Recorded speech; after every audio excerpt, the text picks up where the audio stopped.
So what's up, Grizzly Squad? It's been a minute, obviously. We've been being busy getting attacked by like countless mosquitoes, little fruit flies, because we've been getting fruit because we've been wanting to eat and drink healthy for some time now. So we had that going on. I had to call the freaking exterminator, blah, blah, blah. And other than that, I'm planning to see if I can get permission to go to the Hoover Dam with a guided tour guide so I can see what kind of activity, occurs for myself. And then apart from that, I went to the May 30th protest for Black Lives Matter. It has become a civil rights movement now. It's official. And, just been really going through the motions with the family and, trying to get us through every day.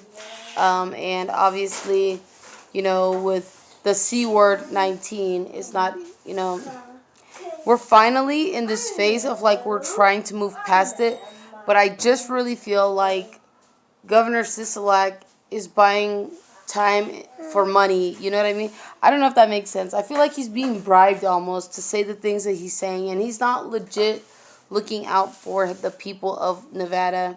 He's not looking out truly for the Nevadans. And I know it seems like I'm discrediting the extra hard work that he does, and I'm truly not.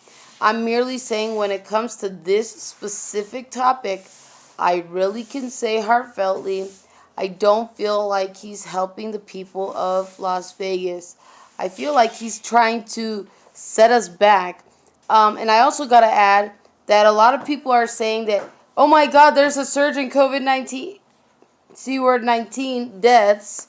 And the reality is that people have pre-existing conditions. People are dying of diabetes, high blood pressure, obesity, heart attacks, and so much more. Lyme disease, immune compromise. There's so many things that people have that they are passing from those specific things.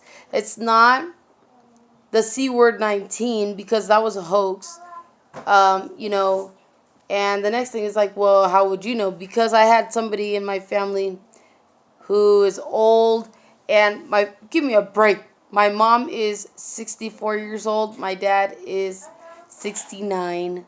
So, and both have not caught nothing. They both have continued their work. They have both been continuing to take care of themselves, clean their homes regularly, just as a precautionary measure, but nothing out of fear. And that's just where the heart is right now, man. Like, I just really feel like people are being misperceived, misconstrued, and a lot of what's going on is that the systematically, they're labeling these fatalities as C-word 19 when the actuality is it's acute respiratory syndrome, or I don't know, cardiac arrest, or pulmonary disease, or breast cancer, lung cancer, etc. These are all pre-existing conditions. My point there, Onder, is Ezekiel, be nice to the bird. And my point is, and excuse me for that, my son was distracting me, that people are passing from pre-existing conditions, not this made-up shit that the government sent. And that's just what it is. I'm calling it for what it is. I'm tired of being silent. I'm not going to do it anymore. I don't care what the fuck goes on. And, I have so much to say, and I feel like I've got so little time. But without that, it's difficult to really understand and grasp what the hell is actually going on. Again, I'm going to reiterate. I got old people in my family. I can speak on this issue. They've been through it all. So I know in fact how it is. Stop it, don't be rude. And so, that's just how it is. I can speak on these things. My father, who is 69 years old, he's a diabetic. He has the worst one. He has type 2.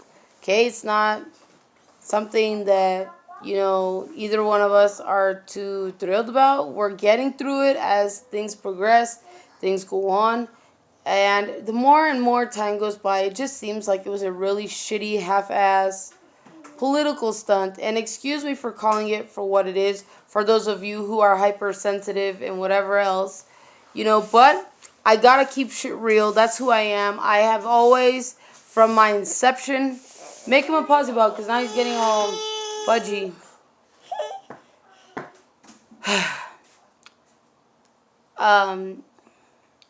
I've always kept it real, even if it meant hurting feelings, etc. And he'll tell you, right? Right, baby? And that's just how it is. That's just how it is. And now he's trying to be on camera. Whatever. You trying to steal my vlog? Trying to steal my vlog? What? Okay. But, I can talk shit about these politicians, and here's why. Because my mom and my older sister are so heavily involved with freaking politics to the point that it's excruciatingly annoying. But, when it comes down to Sisolak, man, I think he should be impeached, honestly. And, I don't feel like he's doing what he can to get our state back up and functioning to this certain degree of functionality, where we're just okay. It feels like he's trying to backtrack. And, sorry, honey. And so, I just feel like, as one people, we gotta stand united because we got more power. There's no way they're gonna be able to take all of us, you know what I mean? I'll share my other personal experiences, but if you've gone to the Brave Squad, you would know what happened to me on that date, at that specific time. And it wasn't just me, it was my 9-year-old daughter too, so, but the rest of the kids I didn't feel comfortable. I knew something was gonna happen. But with that being said, I'm blessed because I'm still here. And I think that, what Nancy Pelosi did, and everybody knows all this shit by now, so at this point I really feel like even giving names doesn't matter. Everybody knows. But, it's just really ludicrous that she pulled the crap that she did. It cost the country, so much, and, it nearly cost us our state of being. And that in itself is not okay. She's a grown woman. She knows exactly why and what she is doing and why she's doing it. And I just really feel like these politicians should not be able to have immunity from punishment. If they break a constitutional or federal law, they need to be punished just like everybody else. It's not right that everybody else is being punished, and, all in the meanwhile, we got these higher up politicians. And again, let me reiterate the fact that, I have a mom and a sister who are so involved with politics, and I am so blessed to be a part of Anonymous because I broke free from that cycle, man. Like, I'm just like, I'm not with it. I'm not going to do it. I'm not going to conform. I'm not going to, do the sheeple thing. I'm not. I'm so blessed to have all my Anonymous brothers and my sisters. I've truly been enlightened, and I'm really happy that I separated from this cloud, I should say, of politics, and my mom and my sister, etc., and this and that. But it really gave me a very inside perspective. I can speak on things, and I'm bothered greatly by the fact that Pelosi did what she did, and she got a number of dishware and ice cream up in her fridge, while all in the meanwhile the working class is over here struggling to make ends meet. We're barely being able to make car payments on all of our cars, not just us, not just my family, but everybody on a national scale. And now they're mocking the poor people. That really, really bothers me, okay? Because there are a lot of poor people who don't put up with shit, and they get things done and they bust their asses to provide for their family. And so really I feel like it's unjustified and uneducated for them as politicians, to bully the working class, to bully the poor, all of that. It's just really stupid to me.